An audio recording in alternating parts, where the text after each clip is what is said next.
শীতকালে রাতের ডিনারে দুটো রুটির সাথে যদি এক বাটি গরম গরম চিকেন স্টু থাকে তাহলে কেমন লাগে বলুন তো? খুব সুন্দর লাগে। একবার খেয়ে দেখবেন এইভাবে রাত্রিবেলা ডিনার, খুব ভালো লাগবে। নমস্কার, আপনারা এখন দেখছেন রান্না ভালোবাসি। আমি মাধবী। আজ একটা নতুন রেসিপি নিয়ে আপনাদের সবাইকে স্বাগত জানাচ্ছি।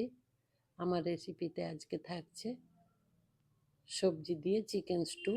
খুব হালকা পাতলা একটা রেসিপি, কোনো কিছু মশলা কষা বা রিচ কোনো কিছু ব্যবহার করা কোনো কিছু নেই। মশলা কষানো ছাড়াই খুব সুন্দর একটা টেস্টি চিকেন স্টু রেসিপি। দেখে নিন সবাই কিভাবে এটা বানিয়ে নেব আমরা। এখানে কিছু সবজি আমি নিয়ে নেব। বিনস নিয়ে নিয়েছি। প্রত্যেকটা বিনসকে দুই টুকরো করে এরকম লম্বা লম্বা করে কেটে নিচ্ছি।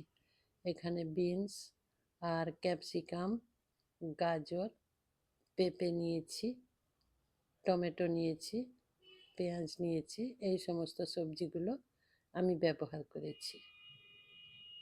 ক্যাপসিকামটাও বড় বড় করে কেটে নেব। এখানে সব কিছু একটু বড় বড় করে কেটে নিতে হবে, কারণ মাংস সেদ্ধ হতে তো একটু দেরি হয়, আর মাংসর সাথে সবজিগুলো সেদ্ধ হবে, সেই জন্য একটু বড় বড় করে কেটে নিতে হবে। আলুও নিয়েছি একটা। টমেটোগুলো, প্রত্যেকটা টমেটো দুই ফালি করে আবার মাঝখান থেকে এক ফালি, মোট 4 ফালি করে কেটে নেব। সব কিছু একটু বড় বড় করে কেটে নেবেন এইভাবে। দেখুন, এই রেসিপিটা একবার আপনারা রান্না করে দেখুন রাতের ডিনারে। খুব সুন্দর একটা রেসিপি। আর বাড়িতে যদি বয়স্ক মানুষ থাকে না, তারা খুব পছন্দ করবে। তাদের জন্য খুব উপযোগী একটা খাদ্য, যেটা শরীরের জন্য খুব হেলদি। আর বাচ্চাদের তো কথা আর বলার কিছু নেই। বাচ্চাদের জন্য এই রেসিপি খুব ভালো একটা রেসিপি। দেখতে থাকুন আমি সেটা কিভাবে রান্না করব। একটা আলু নিয়েছি, আলুটা খোসা ছাড়িয়ে নেব। খোসা ছাড়িয়ে আলুটা 4টে টুকরো করে নেব। এই যে দেখুন, সব কিছু একটু এইভাবে কেটে নেবেন। এখন পেঁপে নিয়ে নেব। পেঁপেটাও বেশ লম্বা লম্বা মোটা মোটা করে কেটে নেব। আমি ততক্ষণ সবজিগুলো রেডি করে নিচ্ছি। আপনারা চলুন, আমার রেসিপির নিচে একটা লাইক দিয়ে দিন। লাইক দিয়ে ভিডিওটা কন্টিনিউ করুন প্লিজ। এই যে দেখুন, সব কিছু কেটে নিয়েছি। পেঁয়াজগুলোও বড় বড় করে কেটে নিয়েছি। এখানে চিকেন নিয়েছি, চিকেনগুলোও একটু বড় মাপের করেই কেটেছি। উইংসগুলো গোটা রেখেছি, লেগগুলো গোটা রেখেছি। আর 2-1 পিস নিয়েছি, সেগুলোও বেশ বড় বড় করে কেটে নিয়েছি। নিয়ে সেগুলো ভালো করে ধুয়ে ভিনিগার আর নুন জলে ভিজিয়ে রেখেছিলাম আধ ঘন্টা, 30 মিনিট আর কি। ভিজিয়ে রেখে পরিষ্কার করে ধুয়ে জলটা ঝরিয়ে নিয়েছি। এখন কড়াইতে তেল দিয়ে দিলাম, আর এই রেসিপিতে সাদা তেল ব্যবহার করব। আর খুব অল্প পরিমাণে তেল ব্যবহার করব। এটা একটা একদম হেলদি, খুব হেলদি রেসিপি। বাড়িতে যদি অসুস্থ মানুষ থাকে, তার পথ্য হিসেবেও এই রেসিপি ব্যবহার করা যায়, করতে পারেন। শুধু এটা এক বাটি খেয়েও আপনি ডিনার সেরে নিতে পারেন। ওই সাদা তেলের মধ্যে গোটা গরম মশলা ফোড়ন দিয়েছি, আর কিছু দেব না। তারপর চিকেনগুলো দিয়ে দিচ্ছি। চিকেন দিয়ে ওই তেলের মধ্যে একটু নাড়াচাড়া করে নেব। এখানে মশলা কষা বা লাল লঙ্কার গুঁড়ো সব কিছু, কোনো কিছু ব্যবহার হবে না। একদম সিম্পল রান্না, কিন্তু খেতে খুব সুন্দর। একটু খেয়াল করে দেখুন, এখানে আমি কোনো রকম মশলার পেস্ট ব্যবহার করব না। এগুলো 5 থেকে 6 কোয়া রসুন নিয়েছি, সেটা থেতো করে নিয়েছি। আর আদা নিয়েছি, সেটাও থেতো করে নিয়েছি। এগুলো কোনো কিছু বাটা ব্যবহার করব না, থেতো করে নিয়েছি। এখন সেটা মাংসের ওপর থেকেই দিয়ে দিলাম। দিয়ে আবারও কিছুক্ষণ নাড়াচাড়া করে নেব। বেশি কষানোর দরকার নেই। একটু যখন মাংসের কালারগুলো চেঞ্জ হয়ে যাবে, তখন এই যে কেটে রাখা পেঁয়াজগুলো দিয়ে দিতে হবে। কেটে রাখা পেঁয়াজগুলো দিয়ে আবারও একটু নাড়াচাড়া করে নেব।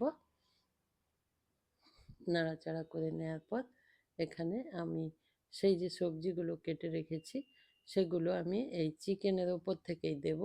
আর সবজিগুলো আমি আলাদাভাবে কষিয়ে নেব না, এক এক করে সব সবজিগুলো দিয়ে দিলাম। আলু দিয়েছি, পেঁপে দিলাম, গাজর দিলাম, এখন বিনসগুলো দিয়ে দেব। তারপর এটা একটু ভালো করে নাড়াচাড়া করব। ক্যাপসিকাম আমি শেষের দিকে ব্যবহার করব, নাহলে ক্যাপসিকামটা না এই প্রথম থেকে দিলে একদম যেন গলে যায়। সেই জন্য একটু শেষের দিকে ক্যাপসিকামটা দিয়ে দেবেন, কেমন? এখন এগুলো দিলাম, টমেটোটাও একটু পরে আমি দেব, টমেটোটাও একটু পরে দেবেন। এখন ভালো করে কষিয়ে নিতে হবে, খুব ভালো করে নয়, মোটামুটি একটু কষিয়ে নিতে হবে।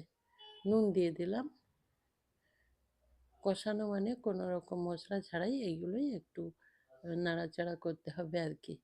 নুন দিয়ে দিলাম, নুন দিয়ে সব কিছু আবার একটু মিশিয়ে নিচ্ছি, এই যে এইভাবে।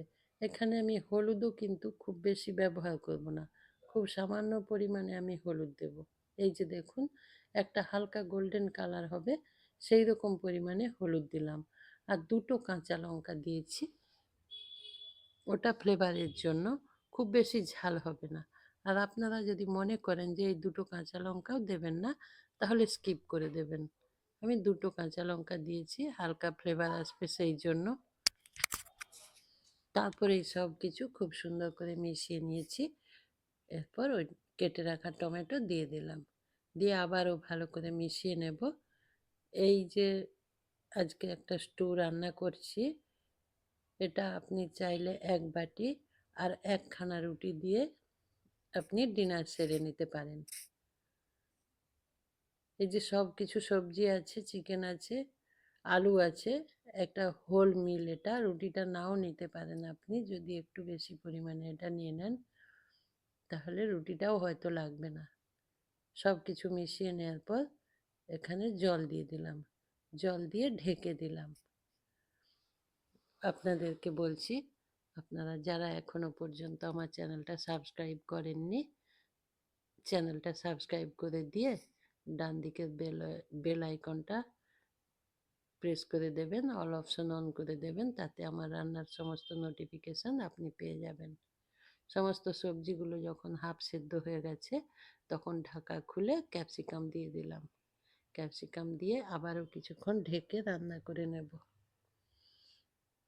আপনারা হয়তো মনে করছেন খুব পাতলা, টেস্টি হবে না, কিন্তু না, সেরকম কিছু নয়। আপনারা এইভাবে একবার রান্না করে দেখবেন চিকেন স্টু, কত সুন্দর খেতে। এটা অবশ্যই একটু গরম গরম খাবেন, দেখবেন অনেক ভালো লাগছে। একবার ট্রাই করবেন, আপনারা যারা আমার ভিডিওটা দেখবেন তাদেরকে বলছি একবার ট্রাই করবেন। আর যদি ভালো লাগে আমাকে কমেন্ট করে জানাবেন, আর একটা লাইক করবেন, আর বন্ধুদের সাথে শেয়ার করে দেবেন। এই যে সব কিছু বেশ সেদ্ধ হয়ে গেছে। এখন আমি এর মধ্যে আর কি কি দেব বলুন তো? এর মধ্যে আর কি কি দেব? এর মধ্যে আমি দেব কর্নফ্লাওয়ার। একটু কর্নফ্লাওয়ার নিয়ে নেব একটা বাটির মধ্যে। এই যে দেখুন, বাটির মধ্যে আরও একটু নেব, আরও একটু নেব, নিয়ে সেটা জল দিয়ে ভালো করে গুলে নেব। আবার খুব বেশি দিয়ে দেবেন না, তাতে বেশ ঘন হয়ে যাবে এই ঝোলটা। খুব বেশি ঘন করবেন না, অল্প পরিমাণে দেবেন, তাতে হালকা হালকা ঘন হবে। এখন জল দিয়ে ওটা গুলে নিলাম, আর এদিকে একটু বাটার দিয়ে দিলাম। এই সব কিছু মিলেমিশে খুব সুন্দর টেস্টি লাগবে এই যে ঝোলটা। আর 1 চামচ মতো ওই যেটাকে বলে কালো মরিচ বা গোলমরিচ, ওটার গুঁড়ো, সেটা দিয়ে দিলাম, দিয়ে ভালো করে মিশিয়ে দিয়েছি। এখন ওই গুলে রাখা কর্নফ্লাওয়ার ঝোলের মধ্যে দিয়ে ভালো করে মিশিয়ে নিয়ে আর 2 থেকে 3 মিনিট এটা রান্না করে নেব। রান্নাটা কমপ্লিট হয়ে গেছে। আপনারা যারা এতক্ষণ আমার সঙ্গে ছিলেন সবাইকে আমার অসংখ্য ধন্যবাদ। আপনারা এইভাবে আমার পাশে থেকে আমাকে উৎসাহ দেবেন, আর সবাই ভালো থাকবেন, সবাই সুস্থ থাকবেন। নমস্কার।